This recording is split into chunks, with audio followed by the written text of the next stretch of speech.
High guys, ಎಲ್ಲರಿಗೂ ನಮಸ್ಕಾರಗಳು. Welcome back to Sagar stories. Just in ಬರ್ತಾ ಇದೆ ಅಪ್ಡೇಟು, ಒಂದು ಸ್ಯಾಡ್ ಅಪ್ಡೇಟು ನಮ್ಮ RCB ವುಮೆನ್ಸ್ಗೆ.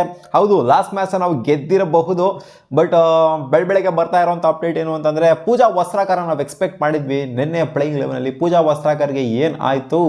ಇನ್ಫ್ಯಾಕ್ಟ್ ಅರುಣ್ ರೆಡ್ಡಿ ಅವ್ರಿಗಿಂತ ಬೌಲಿಂಗ್ ಅಂತ ಬಂದಾಗ ಇವರೇ ಮೋರ್ ಪ್ರಿಫರೆನ್ಸಲ್ಲಿ ಇರ್ತಾರೆ. ಸೊ ಇವಾಗ ಅವ್ರು ಬೌಲಿಂಗ್ ಮಾಡೋದು 4 ಓವರ್ ಬೌಲಿಂಗ್ ಹಾಕೋ ಥರ ಆಗಿದೆ, ಆ್ಯಂಡ್ ಇವರು ಆಬ್ಸೆಂಟ್ ಆಗೋ ಥರ ಆಗಿದೆ. ಏನು ಕಾರಣ ಅಂತ ಅಂದರೆ, ಅವ್ರಿಗೆ ಇಂಜುರಿ ಆಗಿದ್ದಂತೆ, ಹ್ಯಾಮ್ಸ್ಟ್ರಿಂಗ್ ಇಂಜುರಿ ಆಗಿದೆ ಅಂತ ಅಪ್ಡೇಟ್ ಇದೆ. ಕಮ್ಮಿ ಅಂದರೂ 2 ವಾರ ಅವರು ಆಡೋದಕ್ಕೆ ಆಗೋದಿಲ್ವಂತೆ. 2 ವಾರ ಅವರು ರೂಲ್ಡ್ ಔಟ್ ಅಂತೆ. ಅಂದರೆ 2 ವಾರ ಆದ ನಂತರ ಅವರು ಆಡ್ತಾರೆ ಅನ್ನೋ ಗ್ಯಾರಂಟಿನೂ ಕೂಡ ಇಲ್ಲ. ಸೊ ಇದೊಂದು ಸ್ಯಾಡ್ ಅಪ್ಡೇಟು ನಮ್ಮ RCBಗೆ ಬರ್ತಾ ಇರುವಂಥದ್ದು. ಈ ಕಡೆಯಿಂದ ಎಲಿಸ್ ಪೆರಿ ಮಿಸ್ ಔಟ್ ಆಗ್ತಾರೆ, ಈ ಕಡೆಯಿಂದ ಇವ್ರು ಬೇರೆ ಮಿಸ್ ಔಟ್ ಆಗ್ತಾರೆ. ಆಲ್ಮೋಸ್ಟ್ ಮುಕ್ಕಾಲು ಭಾಗ WPL ಮಿಸ್ ಆದಂಗೆ ಲೆಕ್ಕ. ಆಲ್ಮೋಸ್ಟ್ 2 ವೀಕಿನ ಜಾಸ್ತಿ ಅಂತ ಅಂದರೆ ನೋಡೋಣ, ಆದಷ್ಟು ಬೇಗ ರಿಕವರ್ ಆಗ್ಬಿಟ್ಟು ಬರಲಿ. ಅರ್ಧ WPL ಆದ ನಂತರನಾದರೂ ಬರಲಿ ಅಂತ ಕೇಳ್ಕೊತೀವಿ. ಯಾಕಂದರೆ ಮೈನ್ ಅಸೆಟ್ ಗುರು ಪೂಜಾ ವಸ್ತ್ರಾಕರ್ ನೋಡಿದ್ರೆ ಯಾವ ಥರ ಪ್ರೂವ್ ಮಾಡಿದ್ರು ಮುಂಬೈ ಇಂಡಿಯನ್ಸ್ಗೆ ಅಂತ. ಇದೊಂದು ಸ್ಯಾಡ್ ಅಪ್ಡೇಟ್ ಆಯಿತು ಅಂದರೆ, ಸ್ಯಾಡ್ ಅಪ್ಡೇಟ್ ಮೇಲೆ ಸ್ಯಾಡ್ ಅಪ್ಡೇಟೇ ಬರ್ತಾ ಇರೋದು ನಮ್ಮ RCBಗೆ. ಪೆರಿ ಆದಮೇಲೆ ಇವರು. ಇನ್ನೂ ಒಂದೇನು ಅಂತಂದರೆ, ನೆನ್ನೆ ನಾವು ಗೆದ್ದಿರ್ಬೋದು.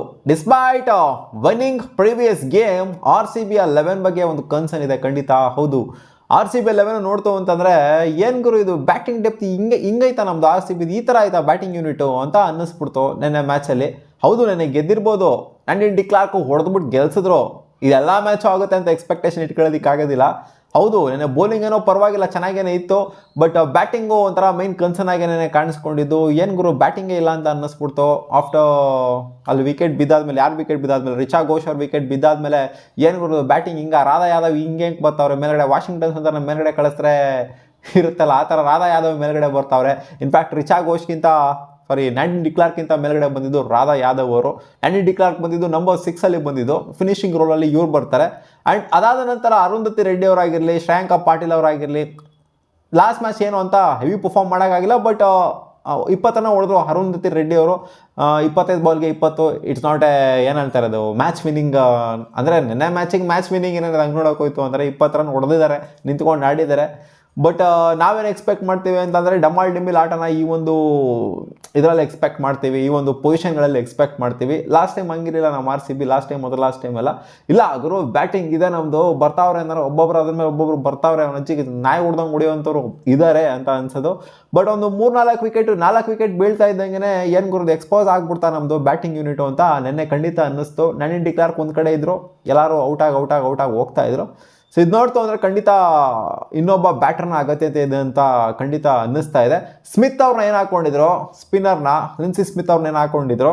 ಸೊ ಅವ್ರನ್ನ ಕೂಡಿಸ್ಬಿಟ್ಟು ಜಾರ್ಜಿಯಾ ವಾಲ್ ಅವ್ರನ್ನ ಆಡಿಸ್ಬೋದು ನನ್ನ ಪ್ರಕಾರ ನೋಡ್ತು ಅಂತಂದರೆ. ಇವ್ರು ಹಾಕೋ 2 ಓವರ್ಗೆ ನೀವು ಏನಕ್ಕೆ ಆಡಿಸ್ತಿದ್ದೀರ ಅಂತ ನನಗಂತೂ ಗೊತ್ತಿಲ್ಲ. ಅಂದರೆ ಪ್ಲೇಯಿಂಗ್ 11 ಕಾಂಬಿನೇಷನ್ನು ಚೇಂಜ್ ಮಾಡ್ಕೊಂಡು ಬರ್ತಾರೆ ಅಂತ ಅಂದ್ಕೊಂಡಿದ್ದೀನಿ, ಜಾರ್ಜಿಯಾ ವಾಲ್ ಅವ್ರನ್ನ ಹಾಕೊತಾರೆ ಅಂತ. ಯಾಕಂದರೆ ನಾವು ಎಕ್ಸ್ಪೆಕ್ಟ್ ಮಾಡಿದ್ದೆ ಅದು ಫಸ್ಟ್ ಮ್ಯಾಚಿಂದನ ಜಾರ್ಜಿಯಾ ವಾಲ್ ಅವ್ರು ಇರ್ತಾರೆ ಅಂತ ಎಕ್ಸ್ಪೆಕ್ಟ್ ಮಾಡಿದ್ವಿ. ಅವ್ರು ಎಲ್ಲಿ ಯಾವ ಆರ್ಡ್ರಲ್ಲಿ ಆಡ್ತಾರೋ, ಟಾಪ್ ಆರ್ಡ್ರಲ್ಲಿ ಆಡ್ತಾರೋ, ಮಿಡ್ಲ್ ಆರ್ಡ್ರಲ್ಲಿ ಆಡ್ತಾರೋ ಅವೆಲ್ಲ ಗೊತ್ತಿಲ್ಲ. ಒಟ್ಟಲ್ಲಿ ಅವ್ರು ಇತ್ತು ಅಂತಂದರೆ ಖಂಡಿತ ಒಂದು ಬ್ಯಾಟಿಂಗ್ ಅನ್ನೋದಲ್ಲಿ ಒಂದು ಸ್ಟೆಬಿಲಿಟಿ ಅನ್ನೋದು ಇರುತ್ತೆ. ಯಾಕಂದರೆ ನೋಡಿ, ನಾವು ತಿಳ್ಕೊದ್ವಿ ನಾವು ಅಂದ್ಕೊಂಡಿದ್ದೇನು ಅಂತಂದರೆ, RCB ಇದನ್ನು ಆರಾಮಾಗಿ ಚೇಸ್ ಆನ್ ಮಾಡುತ್ತೆ. ಯಾಕಂದರೆ ಸೆಕೆಂಡ್ ಬ್ಯಾಟಿಂಗ್ ಆಡೋದಕ್ಕೆ ಕಂಫರ್ಟಬಲ್ ಆಗಿರುತ್ತೆ. ಇನ್ನೂ ಬೇಗ ಚೇಸ್ ಮಾಡಬೇಕಾಗಿತ್ತು RCB. ಇದು ಚಿಕ್ಕ ಟಾರ್ಗೆಟ್ನ ಈ ಥರ ತೊಂದರೆ ಪಟ್ಕೊಂಡು ಚೇಸ್ ಮಾಡ್ತು ಅಂದರೆ RCB ಖಂಡಿತ ಬ್ಯಾಟಿಂಗ್ ಯೂನಿಟಲ್ಲಿ ತೊಂದರೆ ಇದೆ ಅಂತ ಅನ್ನಿಸ್ತು. ಸೊ ಅದರಿಂದ ಖಂಡಿತ ಜಾರ್ಜಿಯಾ ವಾಲ್ನ ತೊಗೊಂಡ್ಬರಲೇಬೇಕು, ಇಲ್ಲಿ ಬ್ಯಾಟಿಂಗ್ ಯೂನಿಟ್ನ ಸ್ಟ್ರೆಂಥನ್ ಮಾಡ್ಕೊಳ್ಳೇಬೇಕು. ಇಲ್ಲ ಅಂತಂದರೆ ಸಿಕ್ಕಾಪಟ್ಟೆ ಕಷ್ಟ. ಲಾಸ್ಟ್ ಮ್ಯಾಚ್ನ ಗೆದ್ದಿರ್ಬೋದು, ಬಟ್ ಬ್ಯಾಟಿಂಗ್ ಯೂನಿಟ್ನ ಸ್ಟ್ರೆಂಥನ್ ಮಾಡ್ಕೊಬೇಕಾಗುತ್ತೆ RCB. ನಾನು ಎಕ್ಸ್ಪೆಕ್ಟ್ ಮಾಡ್ತೀನಿ ನೆಕ್ಸ್ಟ್ ಮ್ಯಾಚು ಜಾರ್ಜಿಯಾ ವಾಲ್ನ ಲಿನ್ಸಿ ಸ್ಮಿತ್ ಜಾಗದಲ್ಲಿ. ನಿಮಗೆ ಆನೆಸ್ಟಾಗಿ ಹೇಳಿ, ಏನು ಫೀಲ್ ಆಯಿತು ಲಾಸ್ಟ್ ಮ್ಯಾಚ್ನ ನೋಡೋದ ನಂತರ? ಗೆದ್ದಿದ್ರು ಕೂಡ ಏನೋ ಒಂಥರ ಮಿಸ್ಸಿಂಗ್ ಅಂತ ಅನ್ನಿಸ್ಲಿಲ್ವಾ? ಏನೋ ಒಂಥರ ಮಿಸ್ಸಿಂಗ್ ಅಂದರೆ ಬ್ಯಾಟಿಂಗ್ ಯೂನಿಟಲ್ಲಿ ಮಿಸ್ಸಿಂಗ್ ಅಂತ ಅನಿಸಿರುತ್ತೆ. ನಿಮ್ಮ ಅನಿಸಿಕೆ ಏನು? ಜಾರ್ಜಿಯಾ ವಾಲ್ನ ತೊಗೊಂಬರ್ಬೇಕಾ ಅಥವಾ ಇದೇ ಯೂನಿಟ್ ಜೊತೆಗೆ ಹೋಗ್ಬೇಕಾ, ಇದೇ ಕಾಂಬಿನೇಷನ್ ಜೊತೆಗೆ ಹೋಗ್ಬೇಕಾ? ಕಾಮೆಂಟ್ ಸೆಕ್ಷನಲ್ಲಿ ಹಾಕಿ. ಮತ್ತೆ ಸಿಗೋಣ ಮುಂದಿನ ವಿಡಿಯೋದಲ್ಲಿ.